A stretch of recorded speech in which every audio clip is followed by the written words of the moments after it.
Bonjour, dans cette vidéo, nous allons résoudre un problème par une mise en équation. Le ciné-club d'un village propose deux tarifs. Un tarif A, un tarif B. La première question, petit a, on nous demande donc de calculer pour chaque tarif le prix payé pour 8 séances.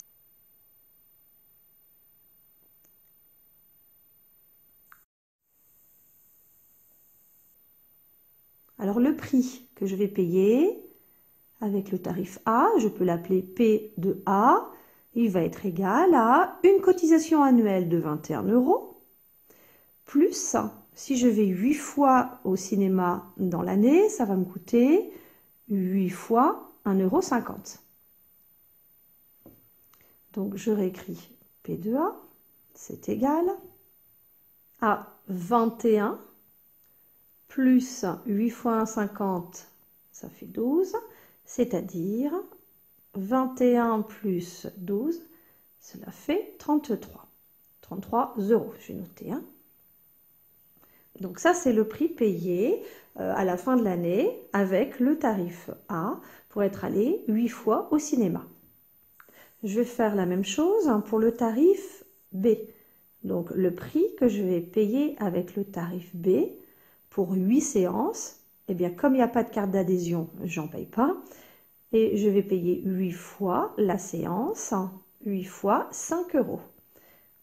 Donc 8 fois le prix de la séance, ça me donne 40 €.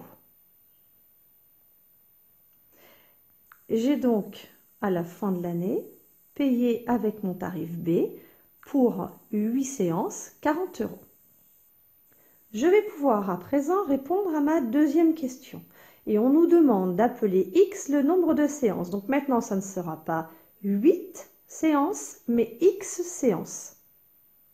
Avec le tarif A sera égal à, je paye toujours ma cotisation annuelle, une fois dans l'année, plus, eh bien cette fois-ci, au lieu de payer 8 fois 1,50 €, puisque je n'y vais pas 8 fois, mais X fois dans l'année, je vais payer X fois 1,50 €.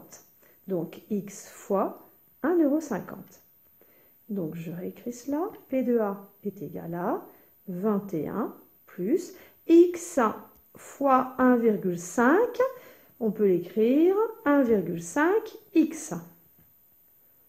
Voilà. Bon, en général, on écrit d'abord dans une expression le terme avec le X en premier.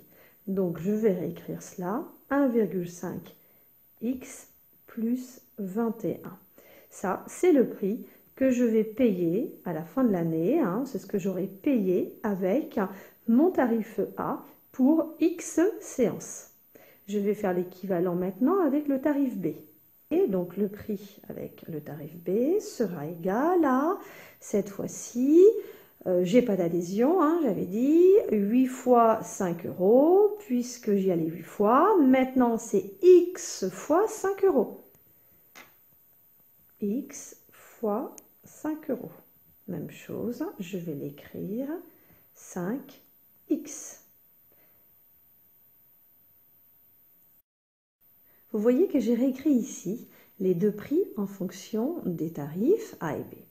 Et le prix du tarif A est bien exprimé en fonction de X. Même chose, le prix avec le tarif B est exprimé en fonction de X. Donc ici, je pourrais l'écrire aussi comme on le faisait pour les fonctions. Le prix avec le tarif A en fonction de X, comme on notait f de X, g de X, etc., est égal à 1,5 X plus 21. Même chose, le prix avec le tarif B en fonction de X est égal à 5X. Puisque le prix est exprimé, calculé en fonction de X. Le prix pour 8 séances, c'est ce que j'ai déterminé dans la première question. Je l'écrirai à ce moment-là.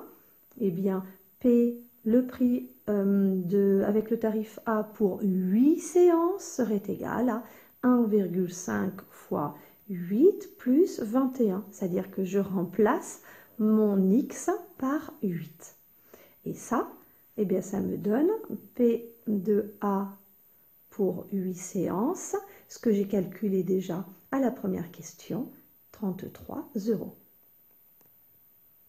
Voilà, vous faites le lien entre les équations et les fonctions. Voilà, donc c'était important de faire cette parenthèse avec les notions de fonctions, puisque je suis dans la résolution d'équations, certes, mais je pouvais exprimer ici les deux prix avec le tarif A ou le tarif B sous la forme de fonctions. Et là, la fonction, je l'ai appelée P de A ou P de B. Je vais continuer à présent la question numéro C. Quel est le nombre de séances pour lequel le tarif A est égal au tarif B? On a exprimé ici le prix du tarif A pour X séances, le prix du tarif B pour X séances. Et dans cette question, on veut connaître justement ce nombre de séances X pour lequel les deux tarifs seront égaux, équivalents. Pour exprimer l'égalité entre les deux prix, les deux tarifs, je vais noter le prix avec le tarif A égale prix avec le tarif B, puisque c'est ce que je veux. Je vais déterminer le nombre de séances X pour lequel les deux tarifs sont identiques, sont les mêmes. Je vais ensuite remplacer le prix du tarif A par son expression, c'est-à-dire 1,5x plus 21. Donc 1,5x plus 21.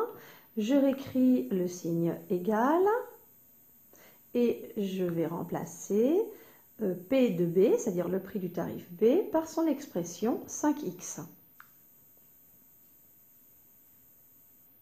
J'ai ici déterminé une égalité. 1,5x plus 21 égale 5x. C'est en fait une équation. Une équation parce qu'il y a un signe égal et que je suis aussi en présence d'une inconnue. X est appelé l'inconnu de l'équation. Et c'est ce que je vais déterminer dans la vidéo suivante.